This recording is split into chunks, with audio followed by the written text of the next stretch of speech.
Last time on Mims and Maim. Let's make sure we're still recording, girl. We are still recording, girl. Oh, Lord.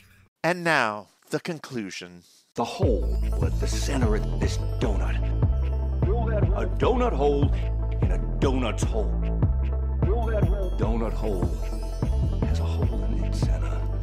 It is not a donut hole, but a smaller donut with its own hole. And our donut is not a hole at all.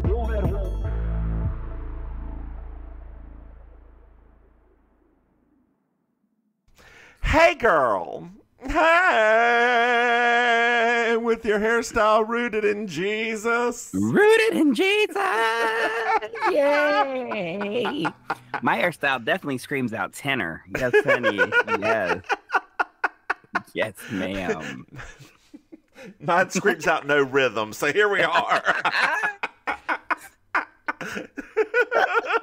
Fascinating rhythm, gotta be on the run. Fascinating rhythm, gotta have some. Yes, honey. Yes. So last night's musical title for improv was called Bye Bye Twitter, and it was great. It was actually better than I thought it was going to be. The highlight of the night was the Tumblr tango. So basically they did a song about Tumblr trying to entice people over to Twitter, and there was just a lot of porn talk. Have you heard what Twitter's doing today? Oh no, now what are they doing? They're removing links to other social media and link trees. Oh. So dear listeners, we may not be that active on Twitter for very much longer. It may be Mims and Maim may be dead on Twitter because I don't know how we auto post up there. We our link trees are all up there. Right. You can follow us on Facebook at Mims and Maim, Instagram Mims and Maim.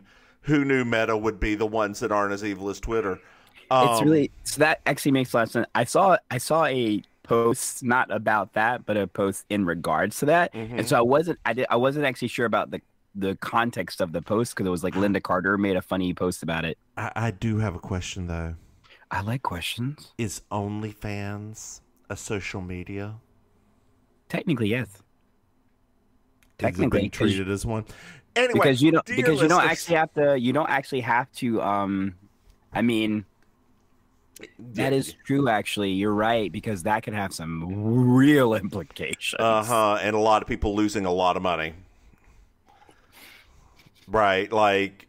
Okay, Twitter, what y'all going to? That's exactly right. That's exactly right. Don't take the same fall that Tumblr did. I mean, Tumblr's allowing that back on their site now, and that's part of it's been because everybody thought Elon Musk was going to ban nudes, right? Yeah, I didn't think so. I do.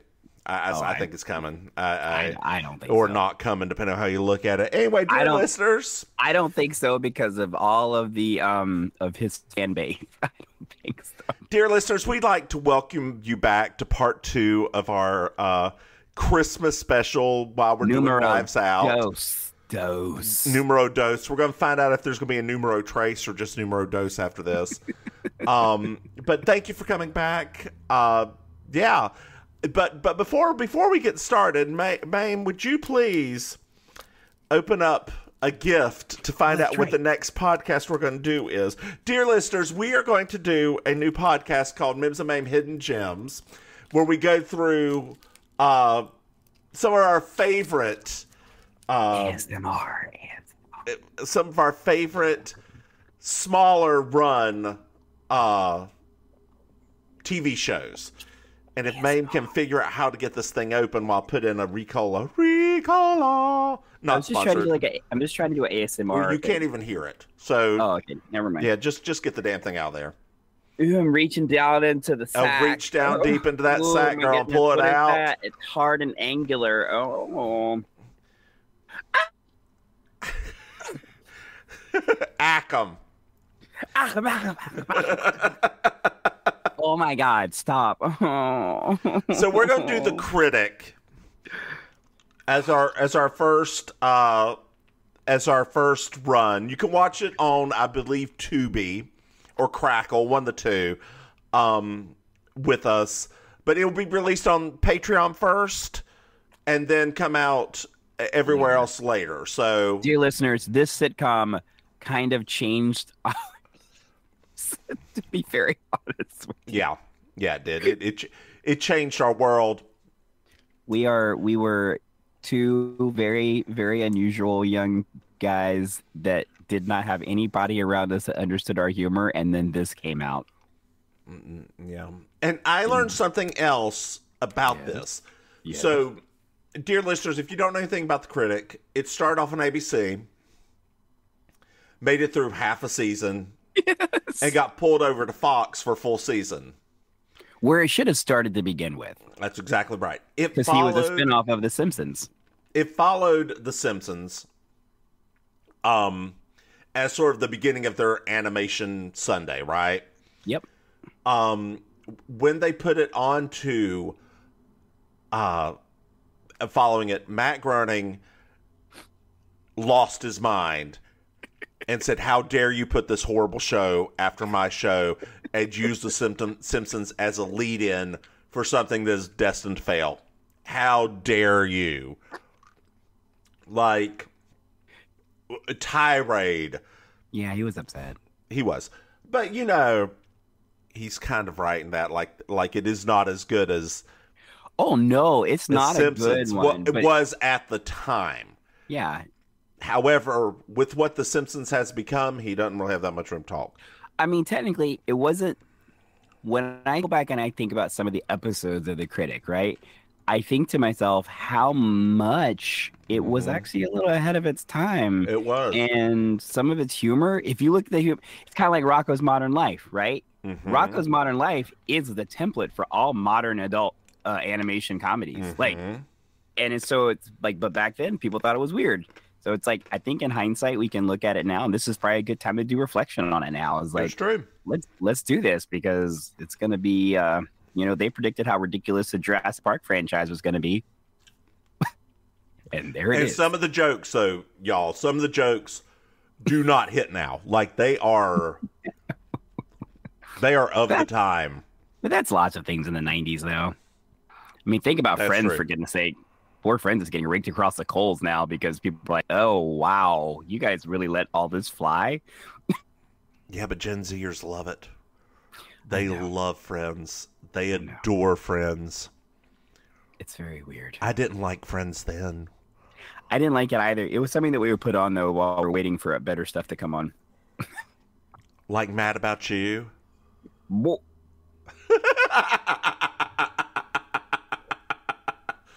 why did you even bring that? Why did you even say it out loud? So before... She has an Oscar. Oh my God, she has an Oscar. Who? Helen Hunt. Yeah, she does. Helen Hunt is a good actress. I know. Sometimes. Sometimes.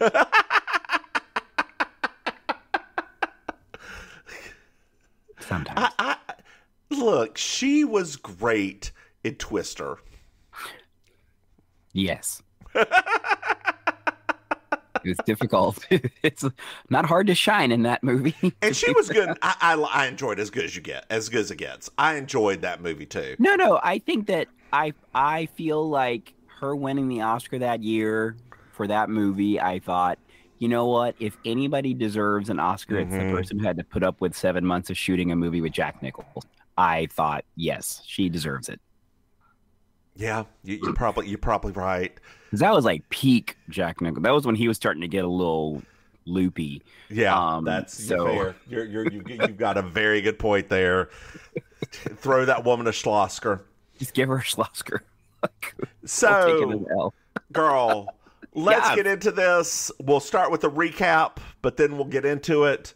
I like a nightcap. This is part 2 of Knives Out. Choo-choo-choo-choo.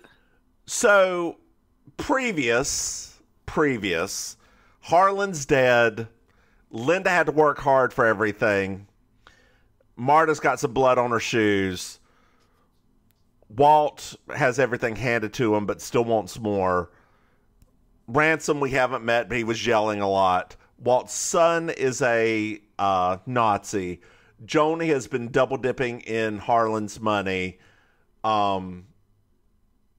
I miss anything?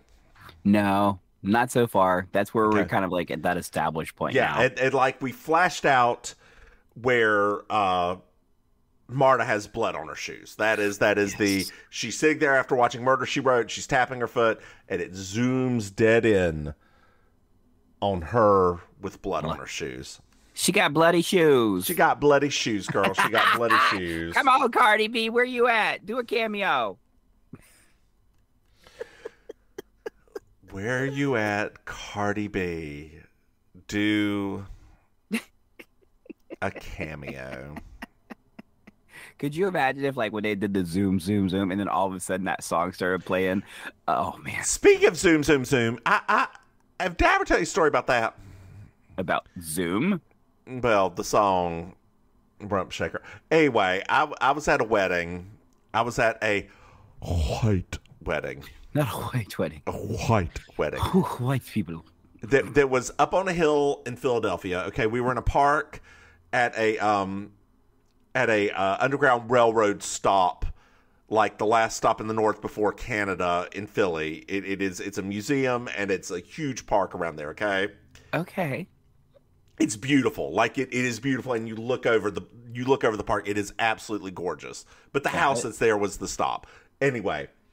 So down on the ground level, there was a black family reunion, right? Okay. And they were playing some old school R&B. Yes. The naughtiest thing I heard out of them was Single Ladies. Oh, and it's not that naughty. And it was like, oh, Single Ladies. You could barely hear it.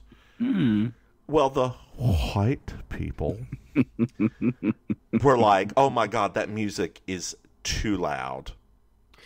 That music is too loud. They need to respect us and turn down their music during the ceremony. So they, being Italians, climbed down the mountain or climbed down the hill to tell this nice black family to please turn down their music because they are being loud. They march back up the hill. It's time for the ceremony, and as the preacher is getting ready to start, all you hear cranked as loud as it could is zoom, zoom, zoom, zoom, and a boom, boom, and shake your rump. Oh, yes. You could not even hear the minister anymore. Oh. Oh, my ancestors are so happy right now. And girl, did they crank the dirtiest, the most horrible language gangster rap after that? Yes, girl, they did. God, yes. Thank you to everyone that did that. I appreciate that so much. I just looked at my husband, grabbed his hand, and said, "Shake your rump." Turned back to the. It's funny. So actually, it's speaking of white folks behaving hilariously.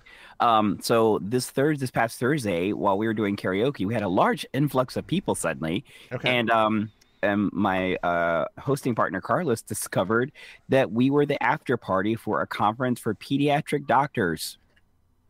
Oh, no. Talk about doctors behaving badly. Oh, yeah, no, they're the worst. The peak of it got when one of them decided to do Sir Mix-a-Lot, Baby Got Back. And I turned around because everybody's screaming like, oh, my God, I can't believe it. Oh, right?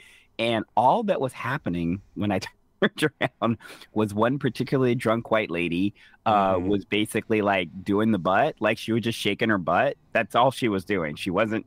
That's it. And but according to all of them, like that is the craziest thing they'd ever seen. I just turned back around. I said, they hope they tip me. That's Did they? Did they tip you? A couple of them tipped me. A couple of them. A few of them. But not enough of them to deal with what I had to deal with.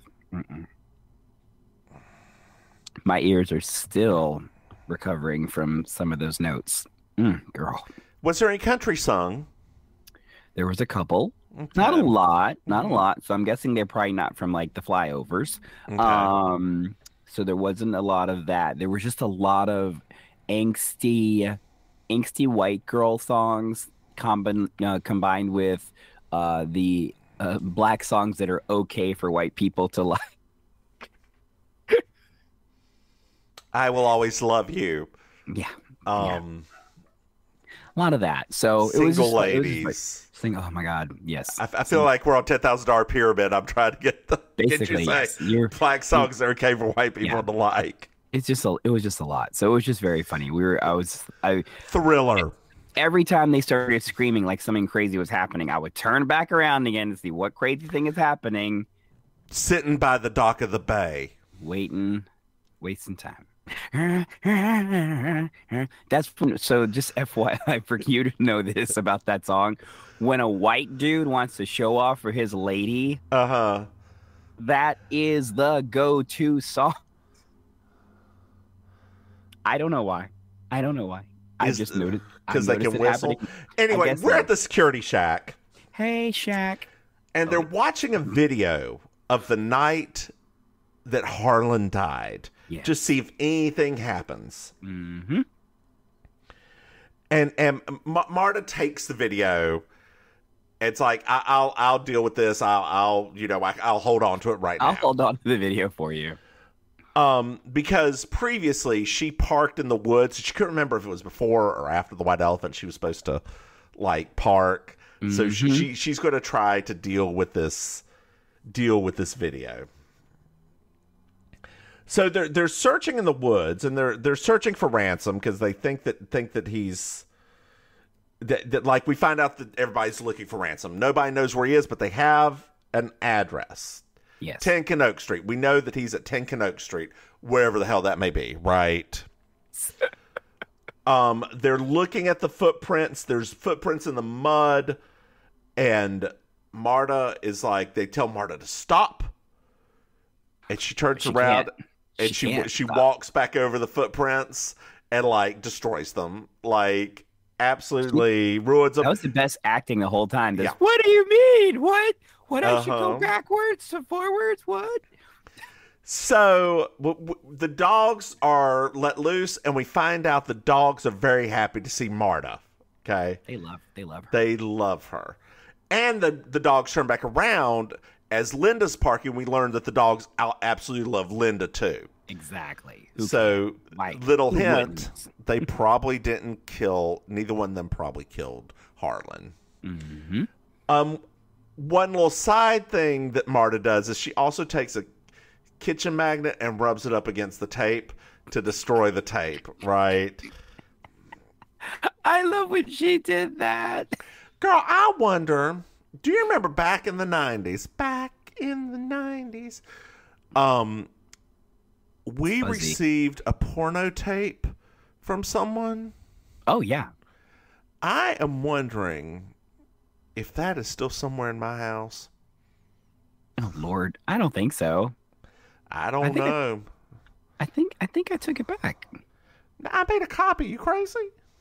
Oh, okay. I forgot we used to do that, too. Of course, girl, I had a camera and a video camera, and I would, yeah. No.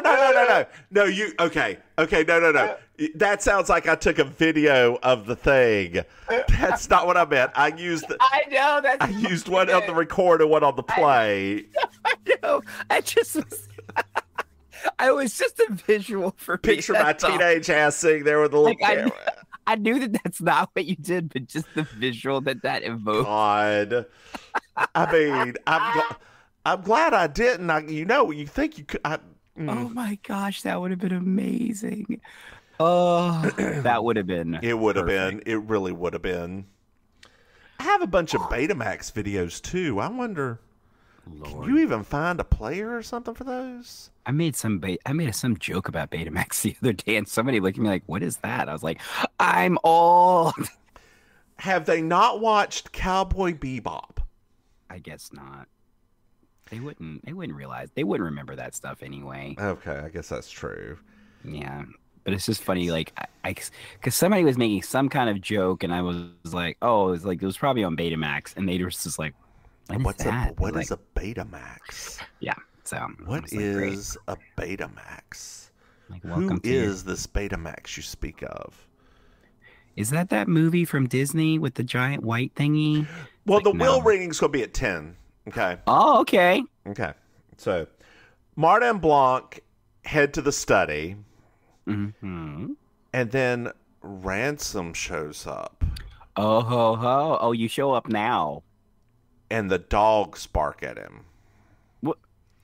And I got a question for you throughout this entire thing. Just something. Who let the dogs out? No. Okay. Did it look to you like Chris Evans was wearing eye makeup? Like a subtle little, like, it looked pink over his eyes to me. I think that's... Or is he just naturally pink-lidded? I think he's just naturally pink-lidded because I actually had that thought too, and I remembered that I had the same thought when I watched one of the Captain Americas. Is that another term for uncircumcised? Pink-lidded. I mean, if it's engorged. Oh wait, sorry.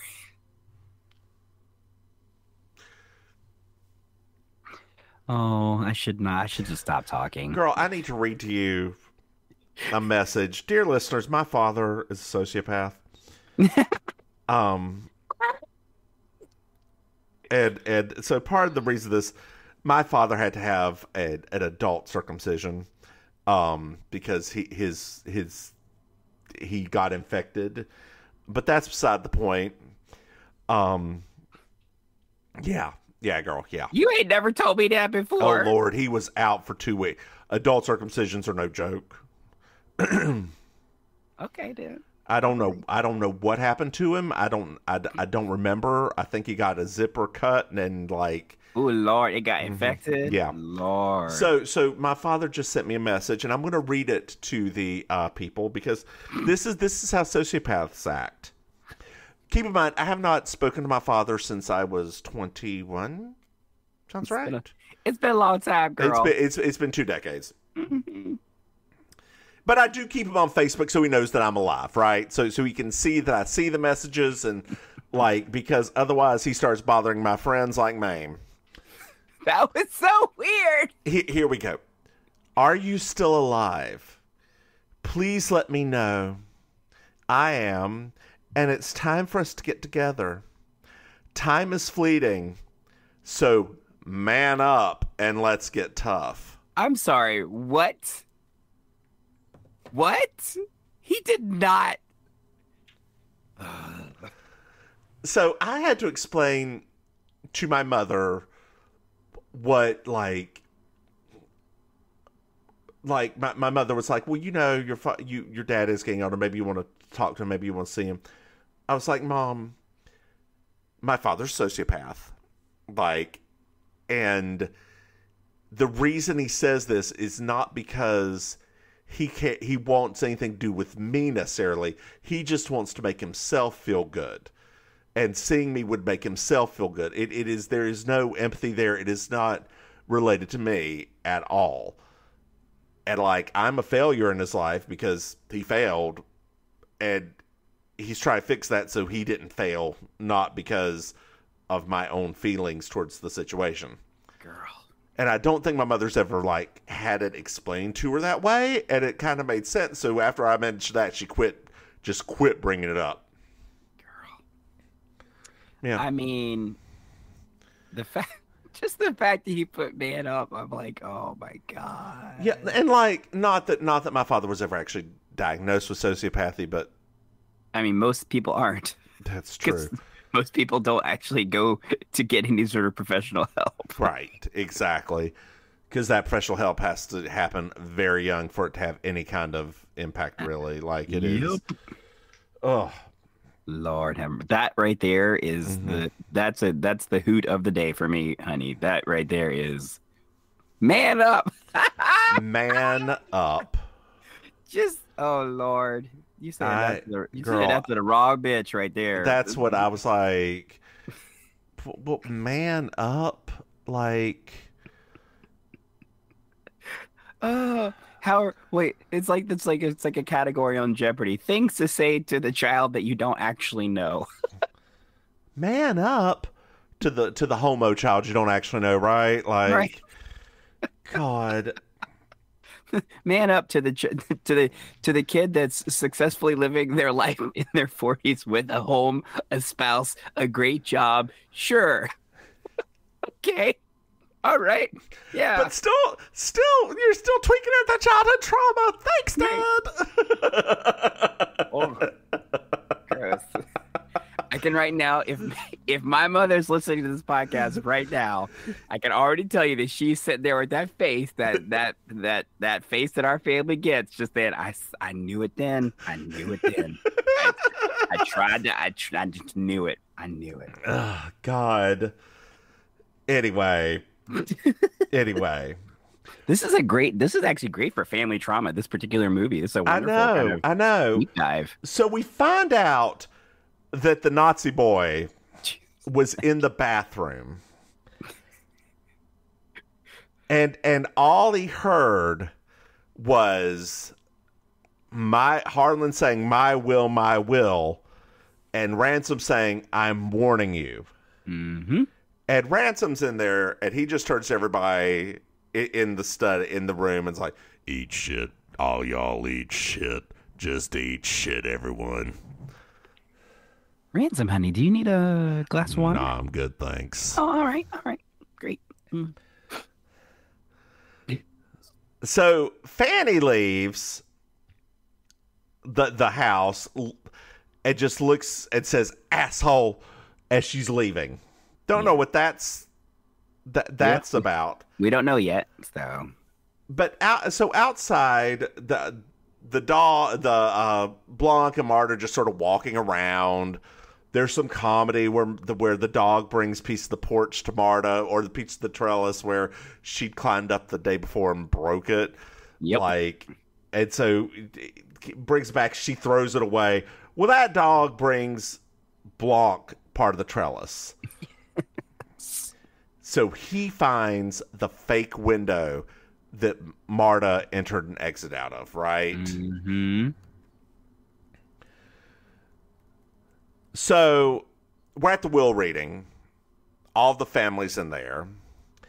And do you know who the lawyer reading the will is? No, who's that? That's Frank Oz. I don't think I'd ever actually seen Frank Oz. Frank Oz, like architect of our childhood, Frank Oz? Yes, that Frank Oz. Wow. Yeah, I don't think I'd ever seen him. Have you? I don't think I've ever seen him in real life either. No. I was like, what? That's Frank fucking Oz? Wow. That's wild. Mm-hmm. I got to go back and watch it again. Yeah. Because I need an excuse to go back and watch it again. Again, for the 12th time. I probably have had too many hauls now, so. Now you need some oats, girl. It was just there. I could not do it. I need to turn on a light in this room. Hold on. There's no light in this room. There's no light in this room. There's no light in this room. Dear listeners, Mims just exited for a moment to go put some light. I can't believe you did a Hall and Oates joke, girl. I'm sorry. It's okay. It was just sitting right there. I was like, I gotta say it out loud. What? Sing a Hall and Oates song. Oh, here she comes. Watch out, boy, she'll chew you up. Whoa, here she comes. She's a man eater. Next. I know a lot. Private eyes, they're watching you. They see your every move. Next. Was it Sarah Smiles? That's the one that got them on the black radio stations. And let you smile, they're smiling. Sarah Smiles, yeah. Next. Sorry. Good Lord. One more. One more? Can you? Give me a minute. So I said man eater. Well, private eyes. I can't think of another one off the top of my head. What's another one? I don't know. You were the Hall & Oates fan, not me. Oh, I just can't remember the names of songs. But, oh, wow, they don't go by Hall & Oates on Spotify. They go by Daryl Hall and Joe. Wait a minute. Now, I'm going to just point this out because this is pretty amazing. Uh-huh. The fact that Hall & Oates on Spotify has 20 million monthly listeners. That makes me very happy. Holy crap, that makes me happy. Oh, you make my dreams come true. Yep. I didn't realize that was what that was called. I don't know what I thought that song was called, but I didn't think that's what it was called. And Out of Touch. Oh, yeah. So the people that are probably listening to this right now don't realize that I actually was a big Hall & Oates fan in the 80s. Like that was one of my like little kid bands, and I was like, I love them so much. Yeah, he's a, what do they call themselves? The Quakers, maybe, or the Oats? Think that was already taken. I feel like a copyright infringement lawsuit is coming soon. You can't do that. Religions can't do that. Scientology maybe can, but not the Quakers. They can't copyright their name? Uh-oh. But what if they started like a football team and then called them the Quakers?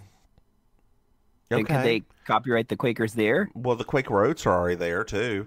Oh, yeah. Quaker's like referring... Quaker is a proper noun. You can't trademark proper nouns. It's not a verb? The Quaker? Don't listen to me. I'm quaking, girl. I'm quakering. I'm quakering. What does that even mean? I don't know, but I love it. You sit quietly until the. Have you ever been to a Quaker ceremony? No. So they friendship gatherings. Okay. They're all friends. Okay. Typically they sit in silence. Until the spirit moves them to speak. There's no minister or anything. They just sit in silence for an hour until somebody moves them to speak. So what do they normally say? It's whatever is in their heart. Oh. So what would happen if like one of the members has Tourette's? I have a friend. I just let that go. I'm letting all this go. You know what? I'm moving on. I thought that was pretty. I mean, that was not a. I don't have an answer for you, and I'm not going to think of what. I mean, I don't know. It would be amazing if like a person with Tourette's, if they just happen to say just the right thing. And then they would actually be starting to pick up a congregation. So like that. He has a $16 million house, and the Blood Like Wine publishing company. Okay, so all of that stuff is up for grabs. All that stuff is up for the grabs. Oh man, who's gonna get all assets are left to Marta. Oh, okay. They all lose their shit. It's beautiful. And like. Jamie Lee Curtis, Linda, starts saying, that bitch, you slept with my dad? Yep. The Nazi kid calls her anchor baby. Yup. Which I was like, that's gross, guys. That is gross. I mean, Nazi kid's gross. I mean, he's gross all around, but that was like when we finally got to, like, because they'd only toyed around with it at first. That's when he officially, like, jumped the shark. I mean, toying around with that early conversation where they were all talking about the immigrants and like. That's what I thought was really funny. Is it's like them talking. I mean, obviously the movie knows what it's doing, but them talking about that kid and then that conversation happening, I was like, I'm lost here. You're all the same, basically. Yes, except for Joni. Joni's the only one who's like, you're wrong. Yeah, except for Joni, the one who's embezzling. You got it. Hold on. Where's my camera? There's my camera. You got it, girl. Joni, who's the worst part of liberalism? Do you like my new glasses, by the way? They're orange. I do actually like them. I thought they looked really nice on you, and I wasn't 100% sure if they were brand new or if I just missed them previously, but I do like them. No, they're brand new. That shade looks nice on your face. Thank you. It actually brings out the blue in my eyes. It does. The complementary color actually makes the blue turn blue, like focus from gray to blue. It's so Anglo of you. I love it. Your ancestors would be proud.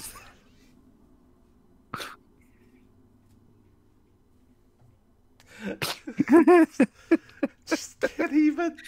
It's just, and the thing is, it's probably the little bit of Jewish blood I have in me that's caught that did that. I know. Like, Oh God.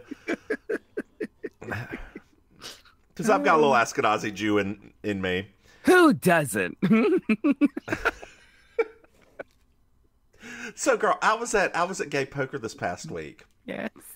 And they've all, my friends are crazy. They've been making fun of me for sleeping with a lot of Jewish people. Not just like, I don't know why. To my knowledge, I've never slept with a Jewish person. Okay. Not that I wouldn't. Just, it's not come up in conversation before actual sex happens. Like I've not really known what their religion is. Like, right. I don't and it's not like you send a poll after, like, hey, how did you enjoy your experience? Also, what's your religious affiliation? Just for demographics' sake. And I was a so.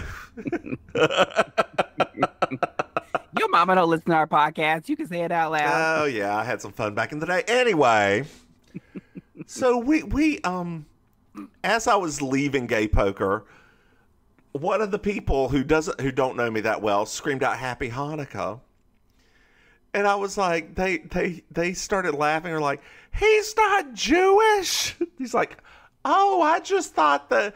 I don't know what's. Oh gosh, I'm like, so I just said thank you. And walked out the door. I mean, we have old Jewish lady spirits, so it's true. It's all there. Old black lady spirits, old Jewish lady spirits. They're just sitting there having a good old time. They are. At a delicatessen that I call my heart. Eating babka and fried chicken. Babka. Somebody actually asked that because I do that the voice a lot of times in improv, and they're like you do that a lot. Like, is that like a connection? I was like, well, actually, my grandmother was the housekeeper for a Jewish family in New York. I said, so it's just there. It's just there. So Marta leaves with Ransom, right? Yes, gets in his car. Everybody. Well, remember, because we're at this point now where the family is not just like a little angry; they're almost like physical to the point that she has to run away from them because none of them have anything, right? Nothing. And like in the scene where they're calling it out, they're like, "What about the house?" And then like the woman beside the will reader points out the bottom of the letter. Ah, yes, the house goes to Marta as well. Like, all of it. I thought it was really funny, too, like, the idea of, because I felt that, and it took me, like, watching this a few times. Because at first I was a little confused about why Jamie Lee Curtis's character was so upset, because apparently she has, like, a great business. But then, as it was going through, I was like, wait, does she have a great business? Because the way that they're talking about it and the way that she's reacting, it feels like, is the father propping up the business possibly? No, he's not. So why do you think she got so upset? Because I mean, because she was connected with her father and won the house. Because she's the one who's asking about the house. She's like, we still have this house. We still have this. Like that's why she was upset that she didn't get the house, a physical piece of property, right? Yeah. The money wise, she's fine. Got it. Yeah. I wasn't sure about that. I was like, I don't understand why she's that upset. Michael Shannon's character, I get that because, I mean, that's his entire life. Yes, that's everything. Literally propped up by the father. Boy, that guy can be creepy. So we're at the diner, and Ransom was like, hey, did you kill him? Because I could have killed him after I removed the will, and you know, I know he didn't commit suicide. I know you puke whenever you've eaten, and you just had a huge load of beans and sausage. Tricked you, girl. So she tells him everything. Everything.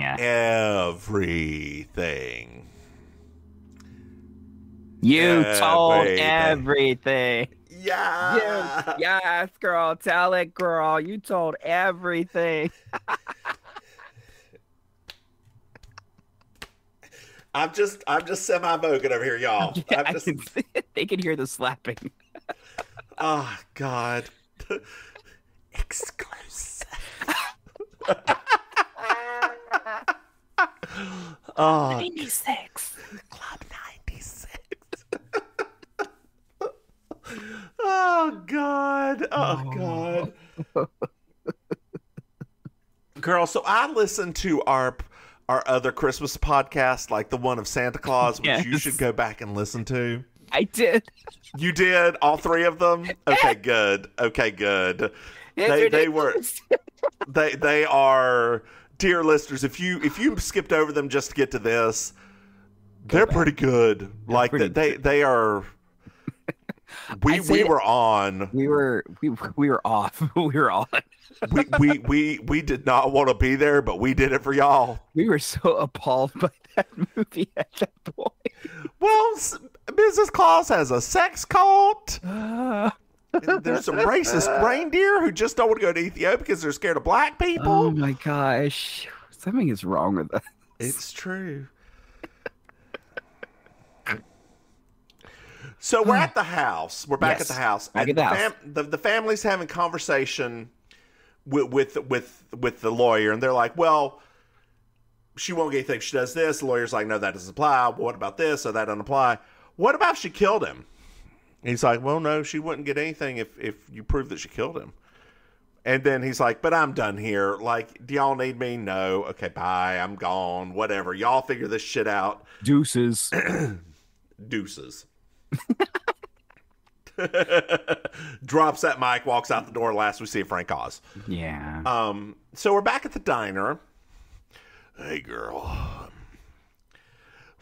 I won't tell anybody anything if you give me my cut and fuck my family. Just fuck them all. I don't remember him saying that. Did he? He says fuck my family. Oh wow. I missed that part. he does. Like he's pretty. Yes, that is direct quotes in my. Wow, Chris. Wow.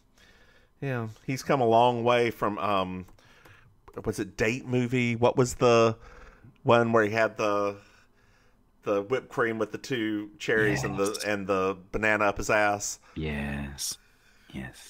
Or the Human Torch? Yeah. Flame on. I feel like they always make that joke about Zac Efron. They're like, Zac Efron has been with me in every part of my journey as a gay man. That's how I feel about Chris Hemsworth because like his career. Wait, Chris Hemsworth or Chris Evans? Whatever, Chris Evans. His physical self and how he's matured over the years. I'm like, everything you turn into just happens to be what I'm also into. Yeah, I don't. He was cute when he was younger, and as he's gotten older, he stole Ryan Reynolds' career. But as he's gotten older, I like Ryan Reynolds better. Oh yeah, no, I still like Ryan Reynolds better. Yes, but you're correct. He did take because Ryan Reynolds was on that trajectory. Yes, after Blade Trinity. Whew, girl. Henny. I just need to give a moment for Henny. Those abdominals in that chair. And the Amityville movie. Lord have mercy. He's not naked in that. He is shirtless in that movie. Is he? Yes, wearing long john pants. Oh, I don't remember that. Out there cutting wood. Oh, okay. Honey, you need to go back and revisit. I mean, no, that's a bad movie. I mean, it's a bad movie, but it's the body. But and on top of that, it's the body with body hair on it too, because he let that stuff grow out. Okay. It is. All right, last more set. It is the business. Henny. You knew they were together, right? I know. Okay. I know. Her and she dated a lot of Hollywood people. So Meg calls her. This part upsets me so much. And she's like, hey, I'm sorry everything turned out, but, you could just, give it back to us because, it's kind of ours anyway. Okay, bye. But that's not all she says, though, because she also says they're broke.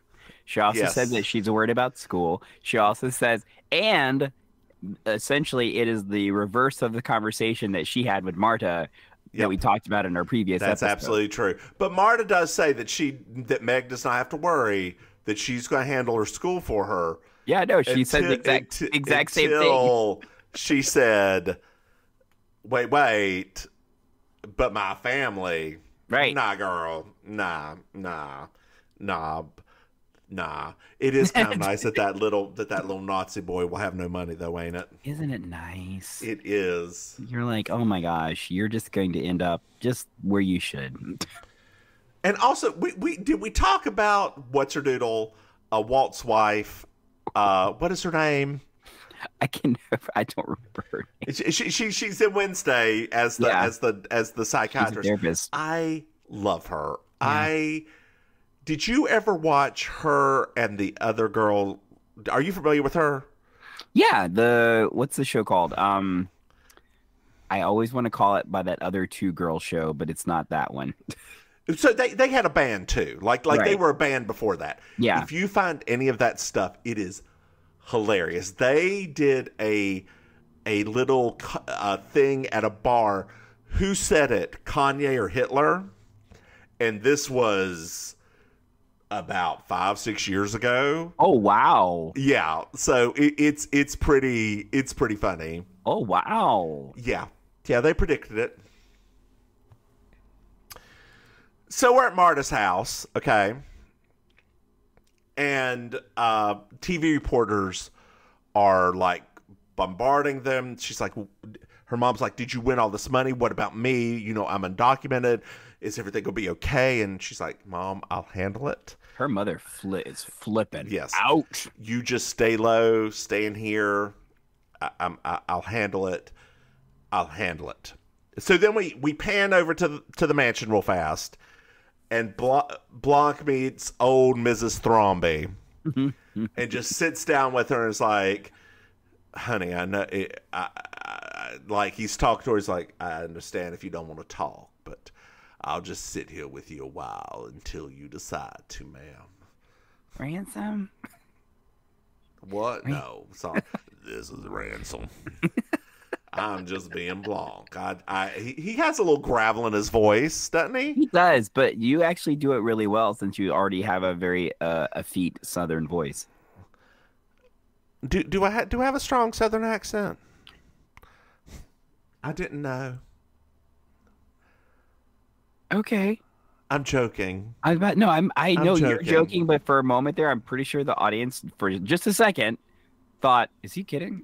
So the worst part is hearing myself back because dear listeners, I don't know if this is true with you, but I do not hear myself having an accent whatsoever. I don't think anybody hears themselves like that, though. And then I hear myself back, and I'm like, "Hey y'all, how you doing? What's new with you? Hi, oh my god!" I mean, it's the same. I mean, I will personally, in my own version of that as well. I never thought I had an unusual in the South. I never thought I had an unusual speaking voice, and then I heard myself. I was like, "Okay, I get it. I get it now. Why nobody thought I was from there." You have no accent, really. Like it is very bland, white, middle of the road. When I went to school and we had to start doing the broadcast stuff, I was like, "Oh, okay." Which is odd because your brothers didn't turn out sounding like you. No, they both do. Yeah. And it's very funny. So we actually just had a family meeting on Monday. Was it Monday? No, 2 days ago. Whatever. A family meeting? Yeah, we had a family meeting. Okay. Not a bad family meeting. It was just family meeting, right? And it was funny because I'll tell you after the broadcast. It was funny because I heard them both talking, and I kind of looked over at my husband. I was like, I didn't realize they sounded like this. It was like, and then I got even more confused. I'm like, why do I sound like this? I don't understand. What's wrong with me? I don't even sound like my own siblings. So I don't know. I don't know how it happened. I still don't have a clue how this happened. Self-hate. But self-hating, that's the southern part of me. Oh wait, that doesn't check out. Yeah. It does check out technically. So we're back at Marta's, and Marta tries to sneak out the back door, and Walt is there in the hallway. This is my least favorite part of the movie because I felt like this was, it made me uncomfortable. So she asks if he asks if she's going to renounce the inheritance. And while he's talking, she notices a letter that was in the mailbox has nothing like written on the front. And Walt threatens her mother, to which she just says, I'm going to keep this money. And now I have all the lawyers. And, like, I have the money. So all the resources. All the resources that you had. So thank you. And goes back in the door, back in her house, slams the door in his face, locks it. And Walt just looks defeated. That was the absolute wrong way to go about that, Walt. I'm sorry. It was. Like, you just that is just not the right trajectory. So she opens a letter and it says, she's back inside, and Marta opens up this letter and says, I know what you did. And it's a copy of the top part of toxicology report. Yes. So we pan over from this to the medical examiner's office. Mm-hmm. That shit's on fire. It's just burned down. And, like, apparently this place does not keep any kind of electronic records. Like, apparently cloud computing has skipped over Boston. I felt like, I was like, this is totally a Murder, She Wrote episode suddenly. So Blanc is there because he's like, he was looking for the toxicology report on Harlan as well. And Marta's driving up, and she's with Ransom. And he's like, well, did the person leave you any other note with this? Maybe your email or anything? So she checks her email. Yes. And they give her an address and a time to go and meet, right? Well, she's there. She pulls up. She sees the fire at the medical examiner. She's like, oh no. And Blanc turns around, sees her with Ransom, and they start chasing her. And Blanc's like, wait, stop. And she's like, no. And she's in her little Hyundai and drives as fast as she can. And there is a pretty good chase scene. Like, it was decent for a murder mystery. Yeah, it was. It was, especially when they actually get into the town and start like going back and forth through things. Yeah.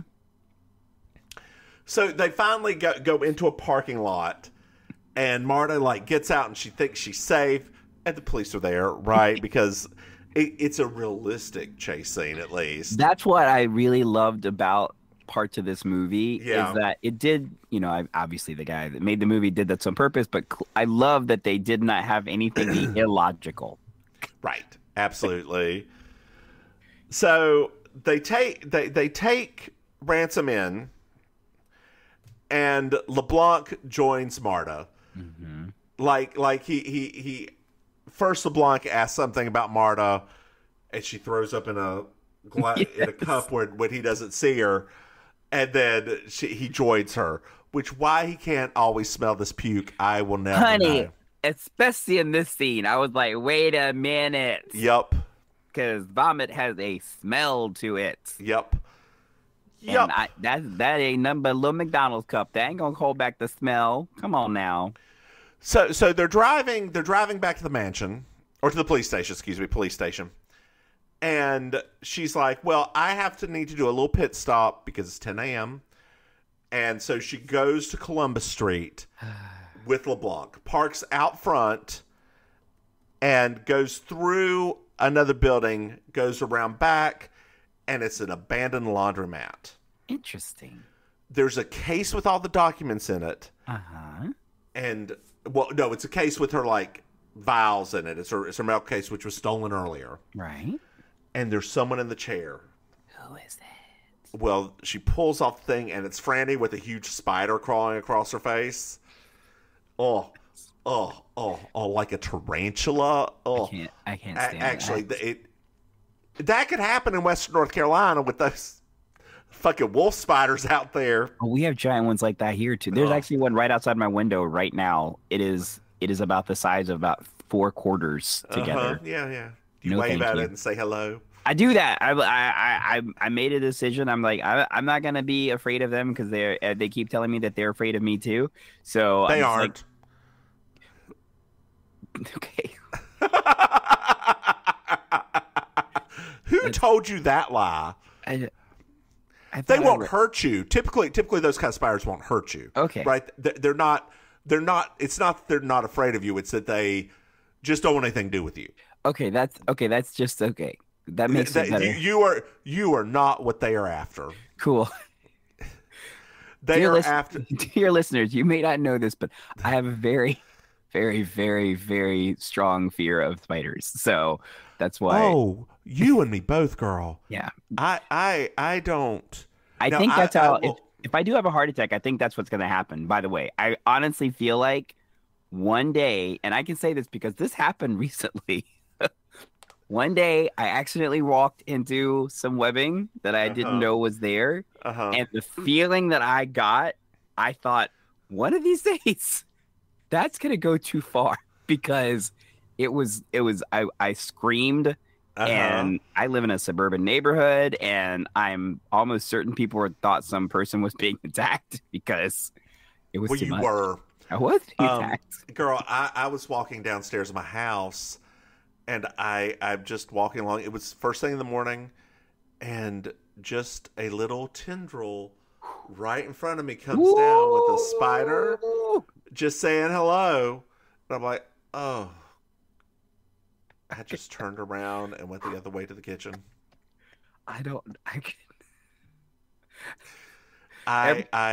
We have one of those every once in a while, and when that happens, my husband's always like, "How do you see that?" I'm like, "I never miss them."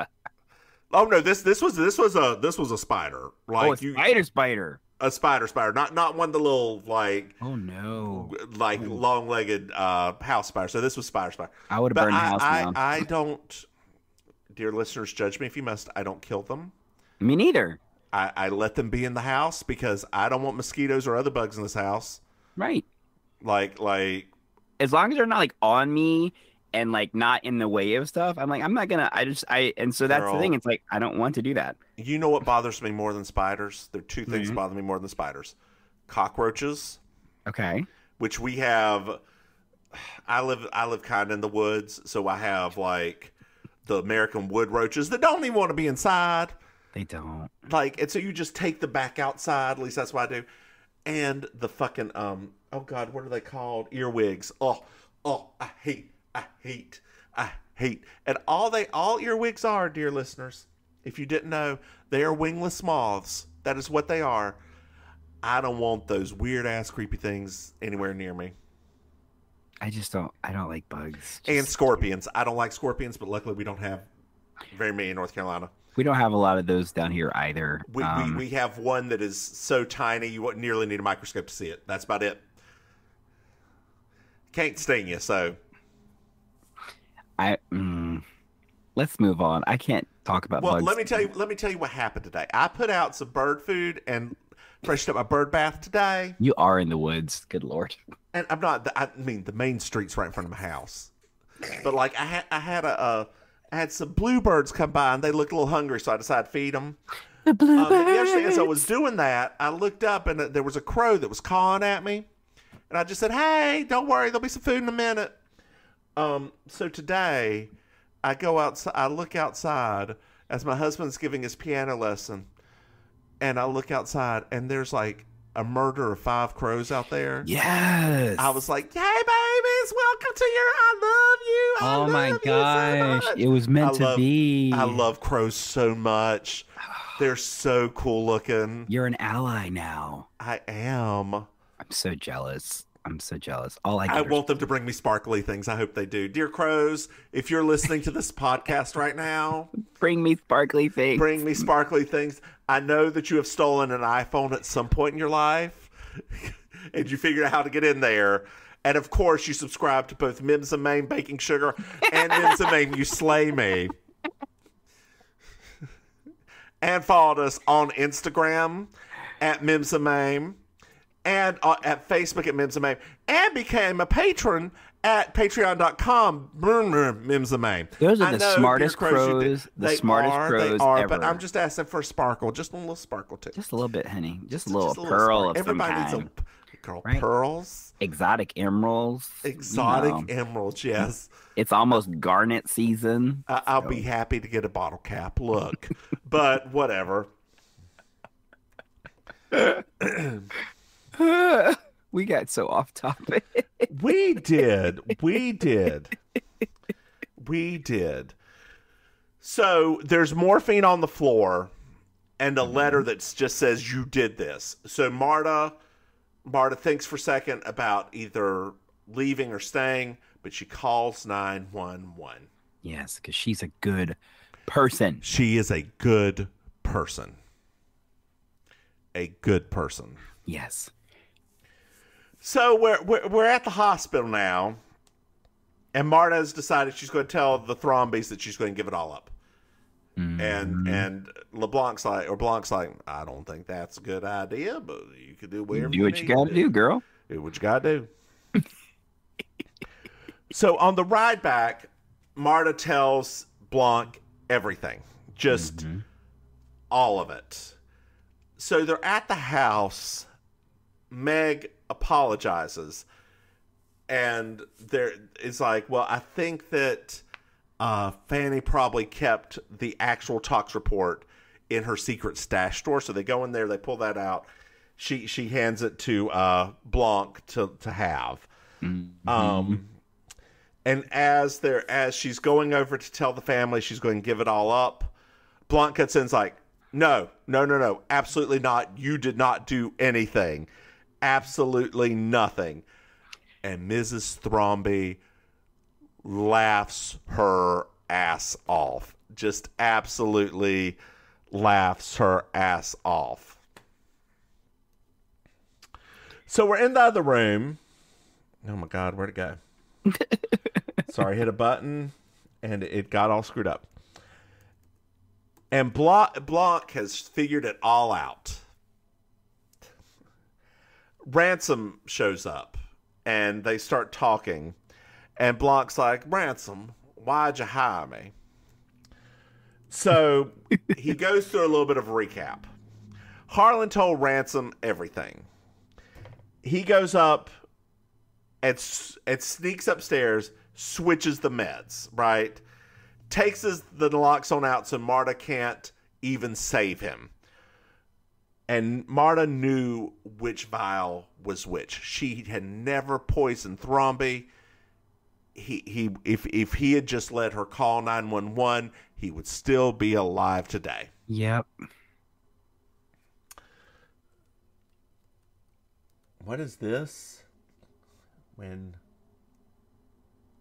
Mama Thromby saw Marta, she looked at him and said, Ransom, you're back already. So that was a clue that he had already gone up there, switched it, came back down, and left. Which also makes sense, because it took me this last time watching it too. Yeah. That makes sense why the trellis broke. Because when Marta went up there, Ransom had already been on the thing. So it was already weakened. It took a couple of watches. I was like, oh, wait, that makes sense now. He came back Ransom came back during the funeral. Fanny saw it, and she was trying to blackmail Ransom. So that letter that the tox report that she got was actually what Fanny sent to Ransom. He heard. No, wait, we skip it.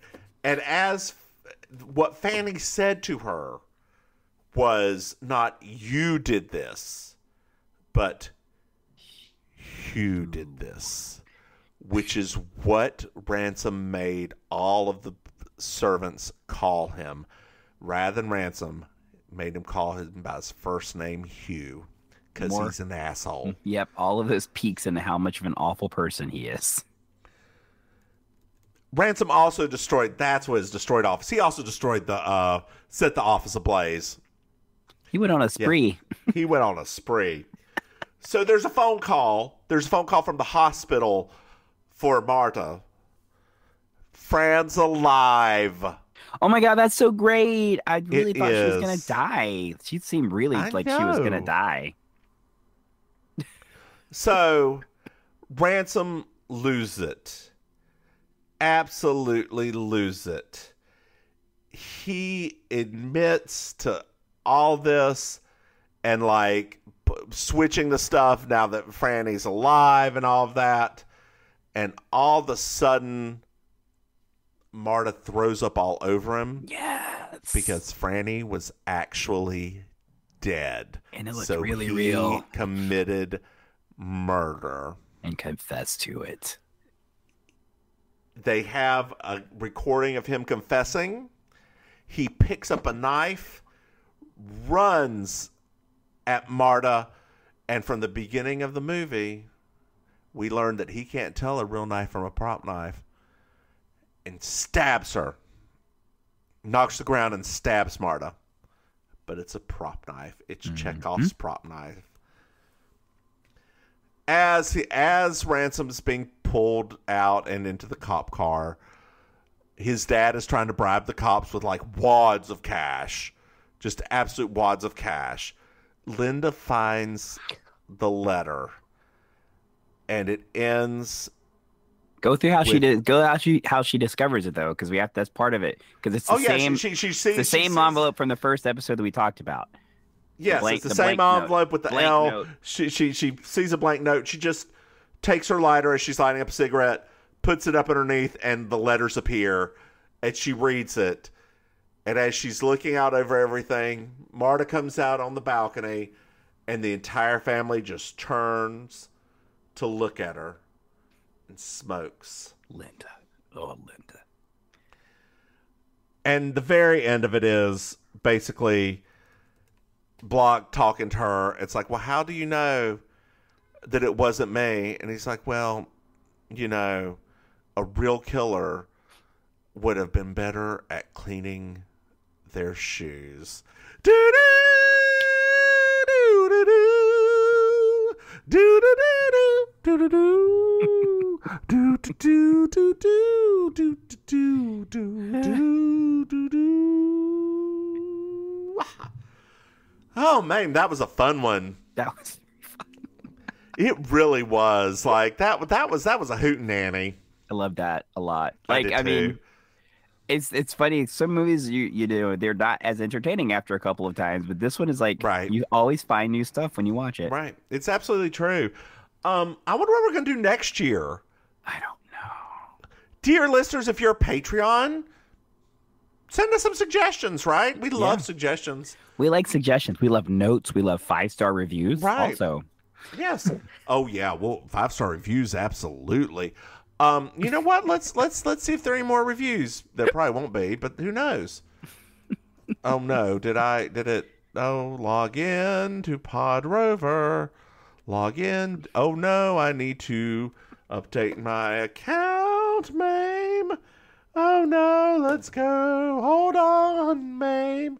Talk for a second. Hello, dear listeners. Hello. In the spirit of the holiday season, if you or your loved ones need something to listen to while driving to your various holiday destinations, please don't hesitate to share links to You Slay Me and also Baking Sugar, the Designing Women podcast. They are the perfect accompaniment to your long drives to family and friends and celebrations around the continental U.S. and also Europe and Asia.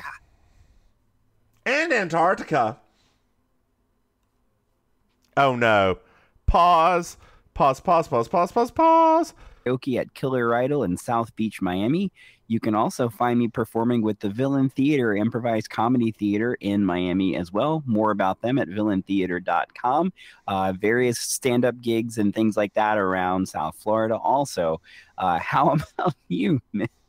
Hey, y'all. I'm the Divine Miss Mims. You can find me online at Divine Miss Mims. Hey, Maim. Yes. Did you know that we have Patreon? What? Dear listeners, you go to patreon.com. Mims and Maim. What else do I normally do at this point? Oh, hey, Maim. Yes. Did you know that we have podcasts? What? Dear listeners, you can find our podcast at Baking Sugar, a Design Women podcast called Baking Sugar, or a Murder, She Wrote podcast called You Slay Me, wherever you get your podcasts. Hey, Maim. Yes. Did you know that we have merchandise? What? Dear listeners, if you go to mimsandmaim.com, you can get a shirt or some shit. Hey, Maim. Yes. Do you know what I love? No. 5-star reviews. Dear listeners, if you like us, love us, leave us a review and 5 stars where you get your podcasts. It means the world to us, and we do read them and send them back. And it helps our visibility too. They do help for visibility. Yeah. Hey, Maim, yes. After closing that last meeting, do you have anything to add? You are so over it now. I've lost my mojo. Why don't you just say goodnight, Maim? Happy holidays, Maim. Good night. Bye, y'all.